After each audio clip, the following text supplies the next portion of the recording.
कहानी तो सबको पता ही है भगवान महावीर के पूर्व के भवों की।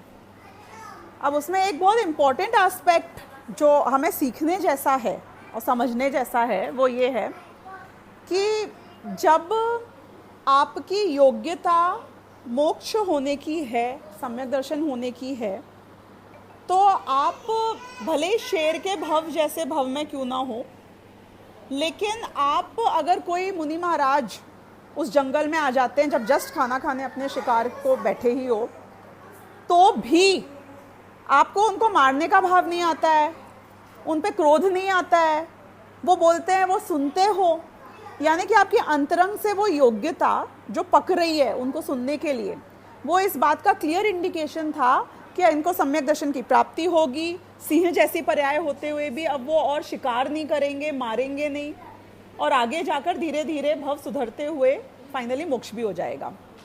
इसके अगेंस्ट यदि आप देखो कि वो जब मारीच के भव में आदिनाथ भगवान के फैमिली में पैदा हुए, भरत चक्रवर्ती के बेटे रूप पैदा हुए, वहाँ पर भी क्योंकि उनकी होनहार अभी नरक निगोद की होनी बाकी थी, बहुत टाइम था मोक्ष जाने में, तो इतने अच्छे अपॉर्चुनिटीज़ को भी उनने अपने आप को बेटर करने में यूटिलाइज नहीं किया, उल्टा उससे अपने आप को और भ्रष्ट किया। एक बात पक्की है कि हम जहाँ से आए हैं वो बहुत बुरी जगह थी। मतलब मैं तो अपने बच्चों को सीधे सीधे भी बोलती हूँ कि बेटा हो सकता है कि आप तिर्यंज गति से आए हो, मायाचारी करके, हो सकता है आप नरक गति से आए हो, क्योंकि आपके बचपन से जो लक्षण अपन देखते हैं कई बार कई बच्चों के, तो हमको ऐसा लगता है उनको देखकर कि भैया ये बहुत बढ़िया जगह से नहीं आ रहे हैं। लेकिन आप ये देखो कि यदि वो शेर की पर्याय में आए और फिर भी उनके परिणाम उस भव में सुधर रहे हैं, वो इस बात का इंडिकेशन है कि आगे जाके आपका उत्थान होना है कि आपको और भ्रष्ट होना है। तो जहाँ से आ गए हो that is immaterial, that is not important. Important ये है कि बचपन से ही हमारी फितरत बहुत, या हमारी तासीर जैसे हम बोलते हैं, नेचुरल इंक्लिनेशन, वो संश्लेष परिणामों का है, तीव्र कषाय का है, मल्टीटास्किंग का है। हर चीज़ के लिए हम बहुत ज़्यादा तीव्र पुरुषार्थी जब होते हैं तो कषाय के क्षेत्र में भी बहुत तीव्रता में चले जाते हैं। तो वो सब आप में जो टैलेंट्स हैं वो इनफ नहीं है। वो टैलेंट में ये बहुत इम्पॉर्टेंट है कि बाद में जाके आप और माइल्ड हो रहे हो, उसको किस डायरेक्शन में लगा रहे हो, और इस भव में आगे बढ़ते बढ़ते आपका कौन सा सीक्वेंस है। मारीच टाइप का सीक्वेंस है, स्टेबल है, जैसे पैदा हुए हो वैसे के वैसे ही आप रहते हो अपने अंतिम सांस तक, या फिर आप ग्रेजुअली देख रहे हो कि नहीं, I have changed a lot in this life. मैं अपने बच्चों की बात कर रही हूँ अभी, तो सबको अपने अपने पे जिस पे घटाना है घटा लेना, कि वो बोले कि नहीं मेरे को तो गुस्सा आता है बहुत ज़्यादा, मेरा तो मन होता है मारने का, कि हाँ अनादिकाल से तुम्हारे संस्कार हैं, पूर्व भव के संस्कार है, होगा, लेकिन अब तुमको वहीं जाना है जहाँ से आए हो, तो तुम ये कंटिन्यू रखो। क्योंकि बहुत पुरुषार्थ लगा था उस शेर को, उसका भोजन, उसका नेचुरल इंक्लिनेशन, शिकार करना उसके लिए बहुत सहज परिणाम था।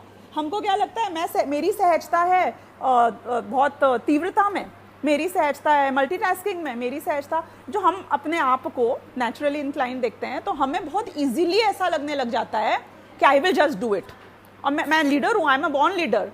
तो जरूरी है कि आखिरी सांस तक तुम लीडरशिप करते रहो, संसार की लीडरशिप करनी है। मतलब अपन को वो भी एक बार देखना चाहिए कि पिछले 10 साल में, 20 साल में, 50 साल में आपका जो नॉर्मल नेचर था वो कुछ बदला है इतना अध्ययन करके, नहीं करके, इन दिस लाइफ टाइम, कि you are the same in those terms. अभी भी आपको उतना ही गुस्सा आता है, अभी भी आप वैसे ही सोचते हो उस सर्टेन सिचुएशन में, तो इसका मतलब है कि फिर आपका मारीच टाइप का ही भव होने वाला है। ये the situation is not going to help you. और एक बात पक्की है, जब तक खुद में नहीं आएगा, हमारे आसपास के लोगों में कभी नहीं आएगा, ना बच्चों में आएगा, ना हमारे पत्नी या पतियों में आएगा, और ना ही जो हमारे संपर्क में आते हैं लोग, उनमें किसी में आप आशा कर सकते हो। लोगों को सिर्फ ये बोल देना कषाय मत करो, तुम्हें बहुत कषाय है, ये इनफ नहीं है। आप कौन से यहाँ पे अरिहंत बन के बैठे हुए हो जो बोल रहे हो? तो खुद का हर दिन हमें अंदर से एहसास हो रहा है कि नहीं हो रहा है कि गृद्धता कम हो रही है, मान कम हो रहा है, लोभ कम हो रहा है, हिंसक वृत्ति कम हो रही है, अंदर से आकुलता कम हो रही है। ये सब तो हो ही नहीं रहा है। और वो क्यों नहीं हो रहा है? क्योंकि ये साक्षात अरहंत देव ने बोला है कि हम वस्तु स्वरूप को नहीं समझते हैं, क्योंकि कषाय कम करने जाओ तो कषाय कम नहीं होगी, कषाय उत्पन्न नहीं होगी तो कषाय कम होगी। हमारे साथ तुम्हारे साथ ऐसा होता है कि कोई इच्छा अगर हो गई पैदा है, ठीक है, कोई भी टाइप की इच्छा गिन लेना, बाहर खाने की इच्छा है, अच्छा कुछ शॉपिंग करने की इच्छा है, वॉटेवर घूमने जाने की इच्छा है, तब हमारा नेक्स्ट स्टेप क्या होता है कि हम वो इच्छा की पूर्ति कैसे बेस्ट तरीके से करें। होना क्या चाहिए कि मुझे ये इच्छा आई क्यों, जब सुख नहीं है, जब सार नहीं है, जब ये तो और भ्रष्ट होना है, ये तो मैं जहां से आया हूं उससे और ज्यादा पतन का मार्ग है। तो हम अपनी इच्छा को क्वेश्चन मार्क नहीं करते हैं, अपने क्रोध को क्वेश्चन मार्क नहीं करते हैं, अपनी आकुलता को क्वेश्चन मार्क नहीं करते हैं, उसको सॉल्व करने का बेस्ट से बेस्ट तरीका ढूंढ रहे हैं जाके। क्यों? क्योंकि हमारी वस्तु स्वरूप की समझ, यानी कि the facts as they are, वो हम नहीं समझ रहे हैं। That is the real problem, the real underlying problem. तो कषाय कम करने से कषाय कम नहीं होगी, कषाय जब उत्पन्न ही नहीं होगी तो कम होगी।